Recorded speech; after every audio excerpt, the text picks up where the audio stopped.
Hoy estará con nosotros Abelardo Pachano, ex negociador de la deuda externa. Hay un alivio para el presupuesto del Estado con el reperfilamiento de la deuda con los tenedores de bonos soberanos, pero es la solución a una parte del problema del déficit fiscal y del pago de la deuda interna. Lo vamos a analizar. Hoy también estará con nosotros Julio José Prado, el presidente de la Asociación de Bancos Privados. La liquidez del sistema financiero privado en una economía semi-paralizada, el respaldo de la banca a la reactivación de los negocios y al consumo de las familias frente a la debida prudencia que exige un futuro incierto. Lo examinaremos.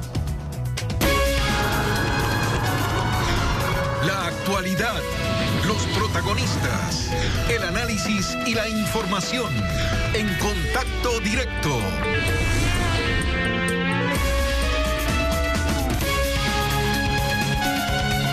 El Ecuador ha renegociado el reperfilamiento de 17.000 millones de dólares como parte de su deuda externa. El servicio de capital e intereses pesaba en el enorme déficit fiscal que veníamos heredando del correísmo y aumentado por el morenismo. Abelardo Pachano, ex negociador de la deuda externa, nos acompaña. Bienvenido. Gracias por estar con nosotros. Gracias, Stephanie. Buenos días. Buenos días también. Usted, como exgerente del Banco Central en el gobierno de Osvaldo Hurtado, renegoció la deuda externa en medio también de una crisis. Ahí la deuda era heredada de la dictadura militar. Pero de esa experiencia, del reperfilamiento obtenido ahora, lo que estamos viendo, guardando las diferencias, esta reducción de la tasa anunciada del 9.2 al 5.3, los plazos, 5 años de gracia en el capital, ¿era lo mejor a lo que podíamos aspirar? Yo creo, Stephanie, que las condiciones generales son muy buenas. Hay un equilibrio razonable entre las necesidades de mantener una deuda sostenible en el largo plazo para el Ecuador y la reducción de valor presente, que va un poquito más del 50% por parte de los acreedores. El respaldo mayoritario realmente da una señal muy clara de que el proceso seguido por el Ecuador de evitar caer en default, de demostrar buena fe, de actuar con absoluta prudencia, fue el camino más adecuado. En los años 80, en la renegociación del gobierno de Osvaldo Hurtado, las condiciones eran diferentes. Se volvía nuevamente a plantear un tema que había estado escondido en el mundo durante mucho tiempo. El sistema financiero internacional no sabía cómo enfrentar el problema. Tuvimos que empezar por organizar los comités de gestión de la deuda, llamando a los principales acreedores para entender la forma y el mecanismo que se debía seguir. Pero en esas circunstancias, los países que entramos en negociación ya estábamos en mora, no podíamos atender las obligaciones. Tuvimos un contagio muy fuerte luego del problema de las Malvinas y de la caída de la economía mexicana. Hoy día hemos podido evitar que el Ecuador entre en un plano de rompimiento de las normas contractuales. Lo ha hecho dentro de las especificaciones de los contratos y es meritorio. Creo que las condiciones son realmente muy buenas para las partes. Y a eso le atribuye el gobierno no haber caído en default, haber cumplido incluso con los plazos, el poder lograr estas negociaciones. Ahora, si bien es un logro, constituye un respiro, es oxígeno para el déficit fiscal, pero ¿cuánto puede seguir esperando lo que igual se viene? La deuda del IES, los GATS, la banca privada, los contratistas, los abastecedores del Estado. A ver, ahí tenemos varios frentes por resolver. Dentro del endeudamiento público queda el tratamiento con China, que es el acreedor individual más grande que tiene el Ecuador, que es además el otro pedazo caro de endeudamiento que tiene en condiciones que son muy onerosas para el país. Y China debe comprender que cambiaron las condiciones y hoy día tiene que revisarlas en profundidad, porque el Ecuador no puede realmente mantener los términos en los que fueron contratados esos créditos. En segundo lugar, China tiene que también aceptar que todas sus operaciones tienen que ser transparentes. No tiene que haber nada secreto, ni tienen que haber cláusulas que se mantienen bajo un candado que ninguna de las partes puede abrir. El segundo tema es el tema de la deuda interna. El reperfilamiento de la deuda interna tiene que hacerlo el gobierno con todo tipo de acreedores. Hoy día no tiene recursos para poder pagar. Es una circunstancia extraordinariamente compleja.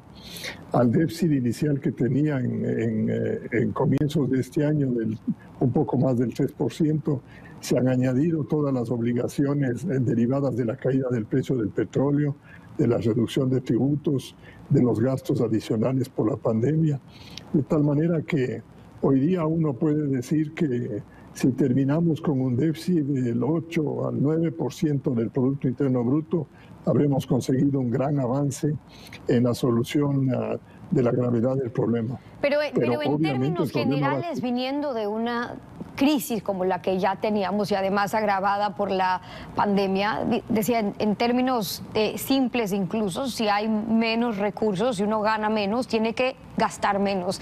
La reducción del tamaño del Estado sigue siendo una tarea incumplida porque lo que significa ese ajuste, esa austeridad, afecta a varios sectores y además es ingrata, es dolorosa, es impopular. Por ende, tiene un alto costo político que nadie se atreve a asumir, aunque sea necesaria.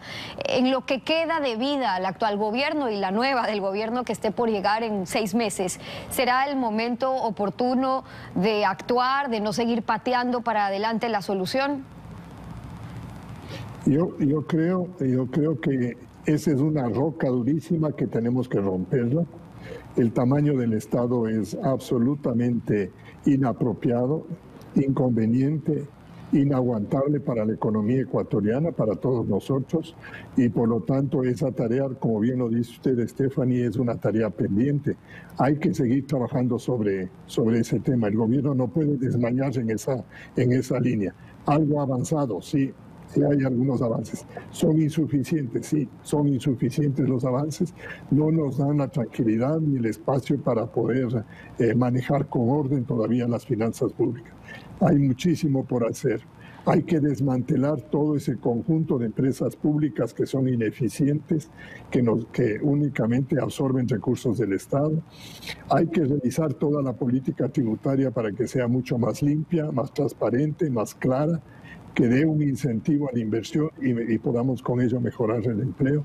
Pero en definitiva, el tamaño del Estado tiene que reducirse y además el Estado tiene que ser más eficiente. No puede seguir ofreciendo servicios de mala calidad.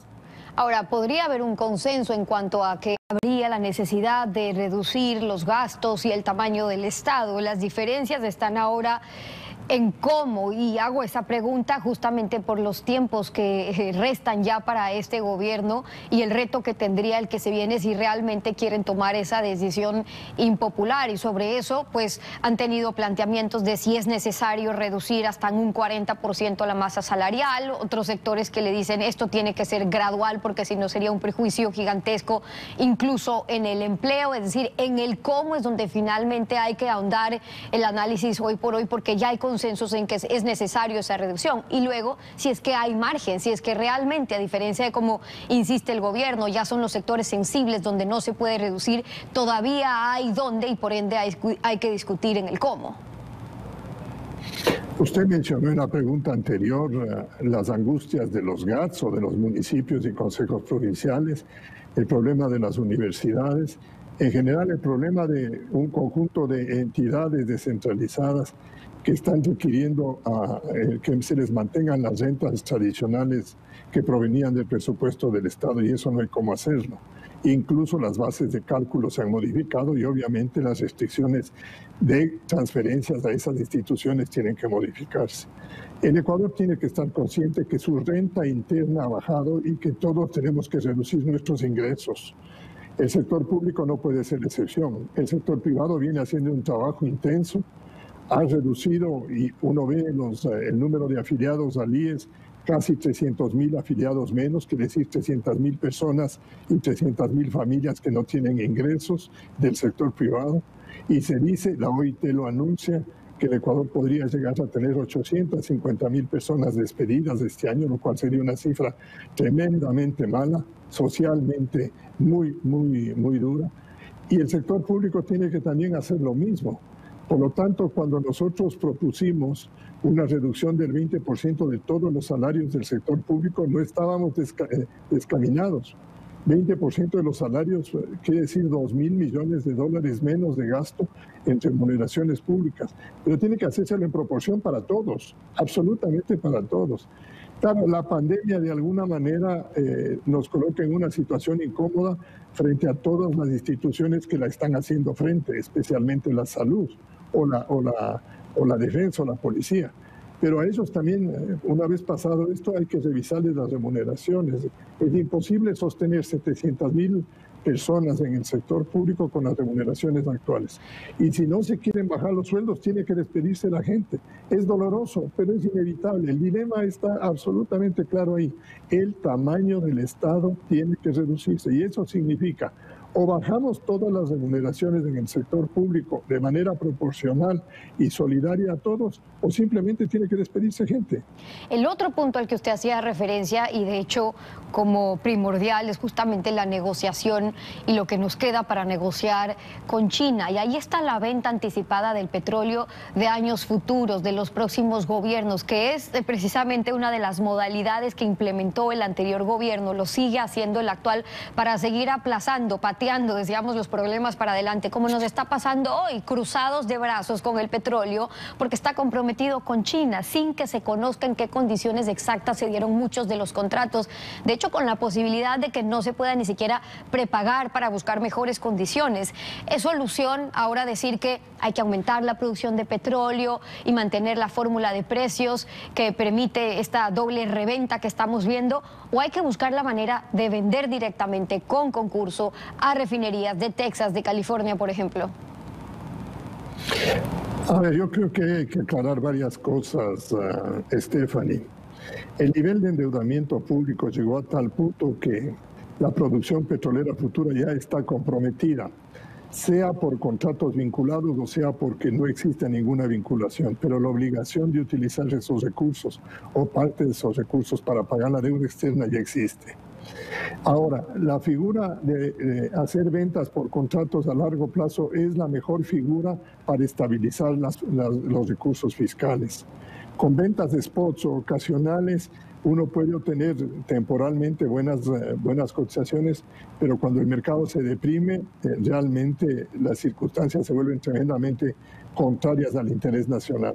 Pregúntenles a los bananeros qué prefieren, contratos anuales a precio fijo o venderse spot, y le van a contestar contratos anuales a precio fijo porque me aseguran la producción y me aseguran mi ingreso. Claro, igual, pero luego sería cómo se hacen esos contratos a plazo fijo, porque una cosa incluso es tener la garantía de petróleo y luego es que cederles a ellos la posibilidad, me refiero a China, de incluso comercializar nuestro petróleo. Había hablamos de dos cosas diferentes.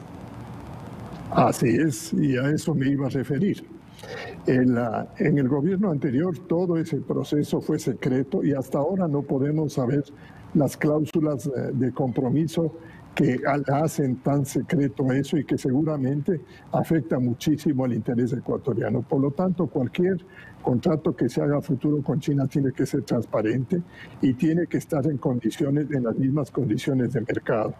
Y ahí no tiene que haber ningún tipo de descuento, ni tiene que darse esas fórmulas a las que tantos nos hemos referido y donde parece que hubieron un montón de beneficiarios inescrupulosos y de funcionarios públicos que medraron de eso. Pero el hacer una transacción a largo plazo con China transparente, yo no le veo un problema siempre y cuando sea en buenas condiciones para el Ecuador. La cuestión es que con China, en general, toda la deuda y todas las relaciones económicas con China hay que revisarlas, porque tenemos nosotros problemas también en obras públicas que hicieron los chinos y que tienen dificultades realmente de calidad. El caso del Coca-Cola Sinclair, que tiene problema de un deterioro ambiental terrible que inclusive pone en riesgo a la propia obra, es uno de los tantos temas que tenemos nosotros pendientes con China, de tal manera que hay una agenda grande con China que tiene que ser abordada en todos los sentidos. Y China tiene que entender que si se metió a ser el acreedor mundial número 1 en el mundo, hoy le toca sacrificar sus intereses y atender las necesidades de los países emergentes porque cambiaron las condiciones del mundo. Y le toca a China, si quiere ser un líder mundial, ser transparente en sus transacciones y ser competitivo. Son algunas de las observaciones hoy en Contacto Directo de Abelardo Pachano acompañándonos. Gracias por haber estado con nosotros. Gracias a ustedes. 7 de la mañana con 10 minutos en Contacto Directo.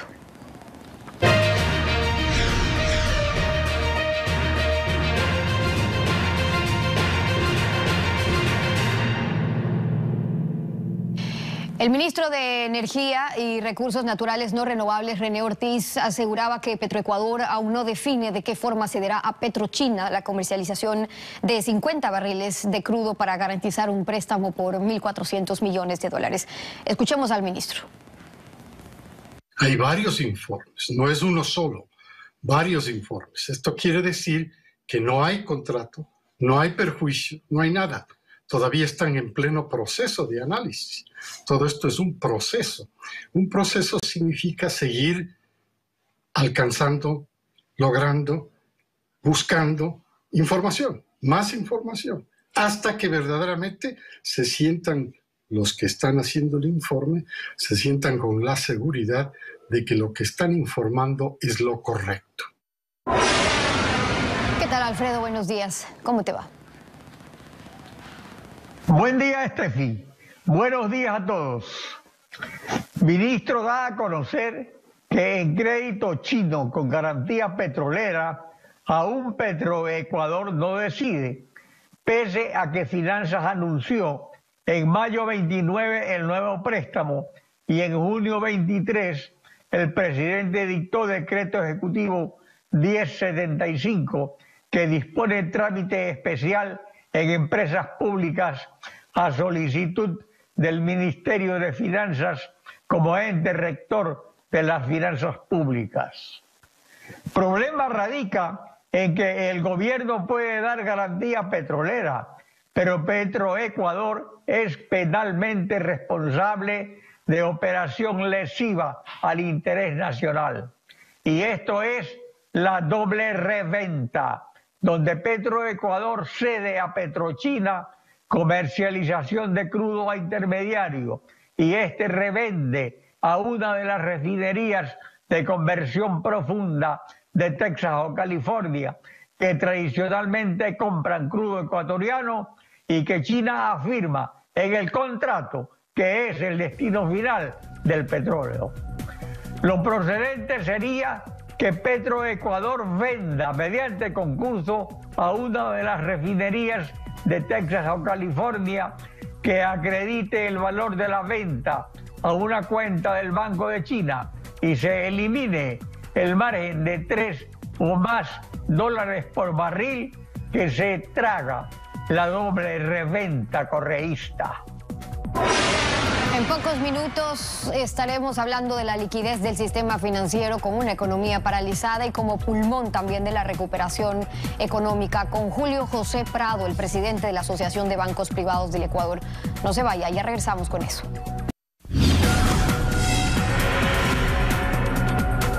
El sistema financiero privado es un espejo de la dolarización, de la crisis y de la esperanza también como pulmón para la recuperación. Julio José Prado, presidente ejecutivo de Asobanca, bienvenido a Contacto Directo. Muy buenos días, Stephanie, gracias por la invitación. Saludos a todos. Buenos días también.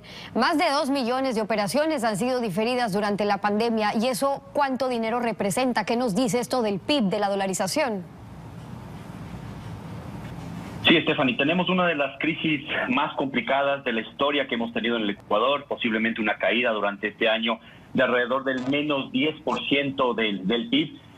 Pero esta crisis se diferencia de las crisis de los años anteriores por 2 elementos importantes a los cuales me quiero referir en línea con la pregunta que usted me acaba de hacer. La primera es la dolarización, ¿no es cierto? En la gran crisis del año 99 no estábamos dolarizados, ahora tenemos una moneda fuerte, una moneda estable, que nos va a permitir salir adelante, evidentemente, que es complicado porque no tenemos política monetaria y no hay ahorro nacional, ¿no es cierto? No hay suficiente liquidez, sobre todo en el sector público, en reservas internacionales, etcétera, pero eso nos va a permitir salir adelante. El segundo elemento, ya yendo directamente a lo que me compete, es que tenemos hoy por hoy un sistema bancario absolutamente diferente a la que teníamos, por ejemplo, hace 20 años en la crisis del año 99. Y esto lo permite es darle el soporte, la tranquilidad a nuestros clientes de que estamos haciendo en forma correcta, ¿no es cierto?, lo que nos compete en forma técnica, y sobre todo apoyar con esto que usted acaba de mencionar, estos 10.000 millones de dólares de alivio financiero, que es el alivio histórico más alto que se ha entregado de parte de la banca a sus clientes, y que básicamente ha ido a 2,1 millones de clientes durante los últimos meses. ¿Cómo ha sido ese alivio? ¿Cómo sintieron concretamente los clientes? Y digo porque en efecto no se cobraron los intereses de mora durante los meses de la pandemia y están corriendo esos plazos, pero luego para quienes quieren nuevamente reperfilar su deuda, como lo estábamos viendo, se lo sigue haciendo a las mismas tasas que se lo hacía, cobrando los intereses, digamos aplazándolo o extendiendo los plazos, o cómo fue ese alivio realmente. Sí, Stephanie, básicamente en dos etapas, digamos, ¿no es cierto? La primera etapa, ¿no es cierto?, en medio de la crisis más fuerte que ha tenido el Ecuador, una crisis social, una emergencia sanitaria, la primera etapa tuvo que ver con lo que podríamos llamar el diferimiento, ¿no es cierto?, que es todo este concepto de alivio financiero, no pago de cuotas, etcétera, que se hizo durante los meses básicamente de marzo, abril y mayo, ¿no es cierto? Eso fue masivamente procedimos al tema de alivio financiero. Esto es que las personas y las empresas, las familias en general del Ecuador, no tuvieron que pagar alrededor de 10.000 millones de dólares que hubiesen normalmente sido tenidos que pagar a la banca en el Ecuador. Esa es la primera etapa. La segunda etapa tiene que ver ya con lo que estamos comenzando a ver en los meses de junio, julio y seguramente de aquí en adelante en el segundo semestre del año, que tiene que ver con reestructuraciones, refinanciamientos y nuevos créditos. Ahí, ¿qué es lo que está haciendo la banca? Ahí lo que estamos haciendo es encontrando con cada uno de los clientes cuáles son las mejores condiciones para poder hacer que las tablas de amortización, por ejemplo, sean más amplias, para que las cuotas que le toca pagar a las personas y a las empresas sean más adecuadas a este entorno de crisis que estamos viviendo, y ponernos de acuerdo con los clientes desde el punto de vista de este gran concepto de cómo podemos darle más liquidez y más oxígeno. Sí, pero para a eso es importante cómo se fijan las tasas o cómo están esas tasas. Ya vamos a hablar sobre eso, pero antes, el sistema financiero privado forma parte de los grandes contribuyentes que deben pagar el anticipo del impuesto a la renta. Eso disminuye el anticipo, me refiero, las disponibilidades de crédito que tenían previsto los bancos para colocar o para la reactivación. Mire, Stephanie, la gran preocupación del país, de la banca, del gobierno, pero también evidentemente de las empresas, de las familias, es la liquidez.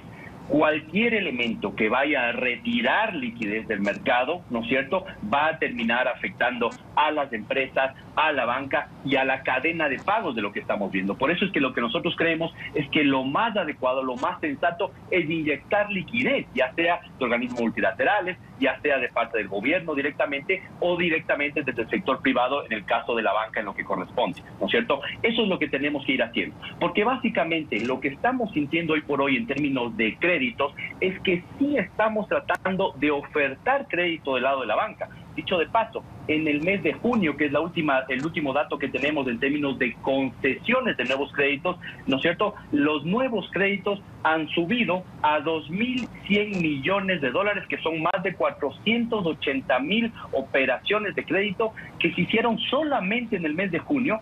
Y si lo comparamos con el mes inmediato anterior, los meses de abril, mayo, por ejemplo, que fueron bastante bajos en términos de actividad económica, hay un crecimiento del 56%. Entonces, si afectamos a esta liquidez, que es justamente la que nos permite seguir apoyando a los clientes que requieren todavía diferimientos y apoyando a las empresas de las familias que requieren nuevos créditos, sin duda que vamos a terminar con una actividad económica y bancaria menor de la que tenemos. El Ecuador paga una tasa casi riesgo país, a pesar de que está dolarizada desde hace 20 años, tiene una inflación reducida, sin que las inversiones, que son todas en dólares, tengan, como pasaba antes, que cambiar dólares a una moneda con devaluaciones permanentes. La Junta de Regulación Financiera y Monetaria había anunciado una nueva metodología para las tasas de interés. La Asamblea, cuando aprobó ese proyecto humanitario, lo que esperaba o lo que anunció es que iban a bajar las tasas de interés, pero eso no se ha concretado y lo que se espera entonces es que no se van a poder bajar. Mire, Stephanie, estamos totalmente conscientes, todos los actores económicos, ¿no es cierto?, incluso a nivel internacional, que el sistema de tasas, como está fijado y controlado y diseñado en el Ecuador hoy por hoy, no sirve. No le sirve a los clientes, no le sirve a la banca y no le sirve al país para que la banca pueda ser un aliado del desarrollo de la inclusión financiera. Y esto es lo que hay que cambiar. El sistema de control de tasas que tiene el Ecuador no existe en ningún otro país de América Latina. ¿Qué hay que hacer? Hay que trabajar efectivamente para que podamos encontrar una fórmula, un mecanismo que tenga que ver con riesgo de mercado, con análisis real, caso por caso, de cuánto se puede cobrar una tasa de interés a cada cliente en forma individual, y no como se lo hace hoy por hoy, ¿no es cierto?, que es una tasa básicamente que está fijada por el Banco Central y controlada por la Junta de Regulación Monetaria y Financiera, que no funciona, no sirve, y el resultado es que por más esfuerzos que hacemos para poder hacer mayor inclusión financiera y para poder ampliar la frontera de crédito, el Ecuador es uno de los países que tiene menor inclusión financiera en América Latina. Eso lo sabemos y hay que cambiar. Pero entonces, ¿cuándo es el tiempo para cambiarlo? Sobre todo por los momentos que estamos pasando, por la necesidad de crédito y acceso que requiere también la ciudadanía, porque es entendible que por un lado tengan que manejar, me refiero a la banca, los riesgos crediticios, la solvencia de la banca es importante para la seguridad de todos los depositantes, ok, pero por el otro lado tenemos un porcentaje muy bajo de ecuatorianos que en realidad puede acceder a un crédito, no llega ni al 15%, y el que logra acceder es pagando tasas de interés, en el caso de los microcréditos, por ejemplo, muy altas. Entonces, ¿qué resta por hacer ahí en un mediano plazo si realmente se quiere dar soluciones? Stephanie, la tasa de interés en sí mismo no es el problema mayor que tienen las empresas. Hay varias encuestas, estudios, uno del Banco Central que se acaba de presentar la semana anterior, demuestran que en medio de esta crisis el mayor problema que tienen las empresas no es la tasa de interés, sino el acceso al crédito, como usted bien lo ha dicho, ¿no es cierto? Entonces, mantener un nivel de crédito adecuado que fluya hacia las diferentes empresas, ese es el rol que tiene que cumplir la banca en medio de esta crisis. Más adelante, ¿qué es lo que tenemos que ir trabajando? En reformar el Código Orgánico Monetario y Financiero, cambiar la forma en la que se hace esta regulación de tasas de interés, que es antitécnica, que es inadecuada, ya lo hemos dicho en otras ocasiones. Pero fíjense ustedes, solamente en octubre del mes pasado, cuando discutimos de estos temas y lo llevamos a la Asamblea para hacer una reforma, para acercarnos a los parámetros internacionales, acercarnos a Basilea, a una nueva forma de hacer y fijar tasas de interés, se rechazó y se archivó el proyecto. Y ahí quedó la discusión. Claro, ahora nos viene la crisis y todo el mundo regresa a ver al sistema bancario para ver cómo logramos apoyar a los clientes. Y eso es lo que estamos haciendo, en medio de un entorno tremendamente complicado, en el cual el gobierno no tiene dinero, el Banco Central no tiene reservas internacionales suficientes para capear esta crisis como lo están haciendo otros países de América Latina. Los que sí tienen ese ahorro. Pero se propuso, por ejemplo, entonces, en este contexto, lo que hay que hacer es reducir los segmentos de crédito, pasar de 22 segmentos existentes a 11. Brevemente, ¿qué implicaciones tiene eso?